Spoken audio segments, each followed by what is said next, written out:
Yule mwanachama wa CCM ambaye amefukuzwa wanachama wake kwa sababu ya kutoa maoni yake, akizungumzia kwamba haikuwa sawa mchakato mzima ambao ulifanyika ndani ya chama chao kumpata mgombea uraisi, kumpata makamu mwenyekiti wa chama chao. Nataka niseme kwamba yule kiongozi nimemsikiliza vizuri, na hivi karibuni akilalamikia usalama wake, akilalamikia kwamba anatishwa na kwamba tayari amekwisha kufukuzwa wanachama, na anasema anashangaa yeye mwenyewe kwa kauli yake, anasema mimi nashangaa kwamba kutoa mawazo yangu nafukuzwaje, natishiwaje. Ambacho amesahau, sisi wapinzani Chadema, ACT na vyama vingine vya upinzani yamekuwa ndio maisha yetu, kwamba ukitoa maoni yako, ukitoa mawazo yako, ukikosoa, ambayo ni demokrasia ya mtu kutoa mawazo, lakini ukikosoa unaishia kutekwa, wengine wanaishia kuuawa. Kwa hivyo anavyoshangaa, nataka nimwambie kwamba hapaswi kushangaa, anapaswa arudi nyuma kidogo, aangalie ni namna gani vyama vya siasa vimekuwa vikitendewa katika taifa hili, na kwa haraka aungane na sisi kupigania haki ya kuzungumza, haki ya kusikilizwa, haki ya kutoa mawazo, haki ya kutoa maoni.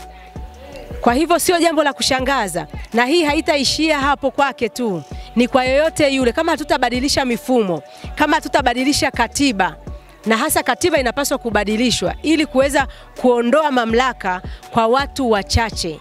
Mtu hawezi kuamka tu asubuhi na kusema yule ashughulikiwe kwa sababu amesema kitu ambacho hakimpendezi mtu fulani. Hapana, kuzungumza, kutoa maoni, kutoa mawazo ni jukumu la kila mmoja na ni haki ya kila mwananchi katika taifa hili. Haki hiyo inatakiwa ilindwe na ilindwe kwa nguvu zote.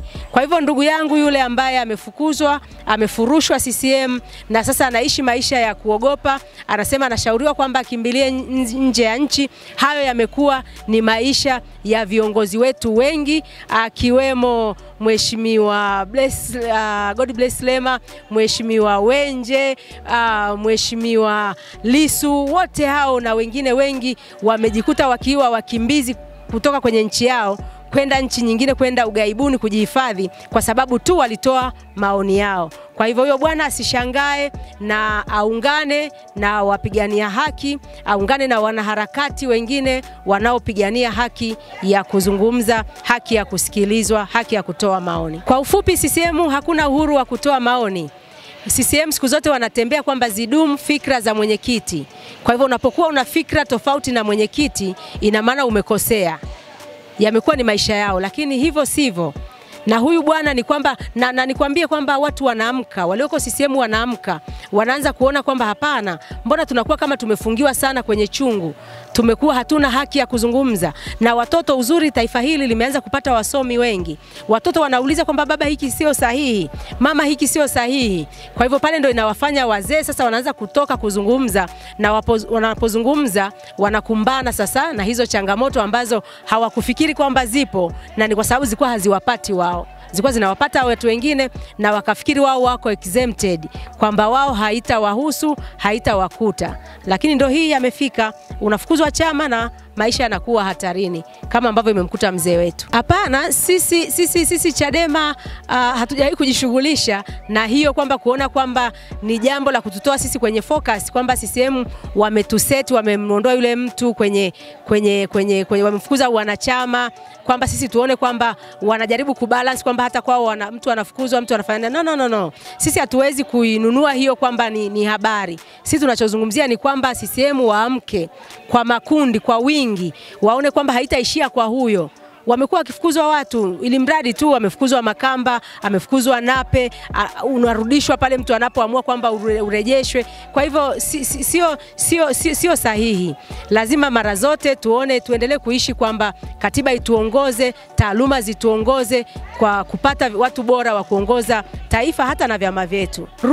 Rushwa ni adui wa haki. Kwa sababu panapo kuwepo na rushwa, haki haiwezi kuwepo. Rushwa inamnyima anayestahili, inampa asiyestahili. Rushwa inamnyima mahakamani mtu ambaye alikuwa hana hatia, anaenda jela maisha ama anahukumiwa kunyongwa wakati hakutenda kosa, lakini rushwa ndio inakuwa imemfikisha pale. Kwa hivyo rushwa kwenye vyama vya siasa, ukiniambia kwamba CCM kuna rushwa, tumeziona miaka yote ziko rushwa CCM ndani ya CCM. Kwa hivyo bado sio jambo jipya, ila ni jambo la kukemea. Rushwa ikemewe. Rushwa amekuwa ni adui wa haki, amekuwa ni adui mkubwa kabisa ambaye anapaswa kukemewa na vyama vyote, kukemewa na kila Mtanzania ili kuweza kuleta haki na kuleta demokrasia. Asante kwa kuifuatilia Baharia TV. Usisahau kulike, kusubscribe, kucomment na kushare.